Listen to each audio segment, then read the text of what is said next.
የ4 ዓመት ህፃን ከቤት ሰራተኛዋ ጋር በመመሳጠር አፍኖ ግድያ የፈጸሙ ተጠርጣሪዎች በቁጥጥር ስር ዋሉ። በምስራቅ ጎጃም ዞን አስተዳደር በቢቸና ከተማ 04 ቀበሌ ጥቅምት 9 ቀን 2018 ዓ.ም የ4 ዓመት ዕድሜ ያለው ብሩክ አባተ የተባለው ህፃን መታገቱ ተገልጿል።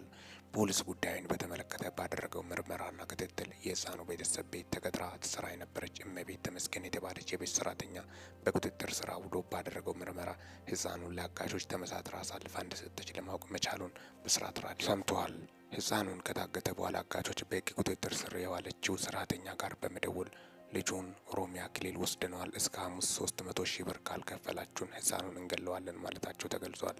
ይሁንና በድርድሩ 60 ሺህ ብር እንዲከፈሏቸው ተስማምተው አጋቾች 20 ሺህ ብር እንደተከፈላቸው ተጠቁመዋል። ፖሊስ የተለያዩ የስልክ ልውውጦችን በመጠቀም ባደረገው ማጣራት ሰራተኛዋ አሳልፋ የሰጠችውን አቶ ጥላውን አበሻው የተባለው ግለሰብ በቁጥጥር ስር ውሏል።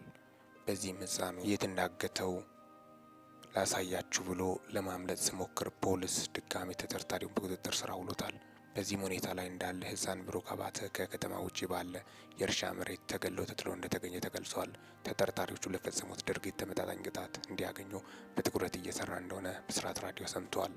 እጅግ ዘግናኝና ለጆሮም ይሰቀጥጣል። ነፍስ ይማር።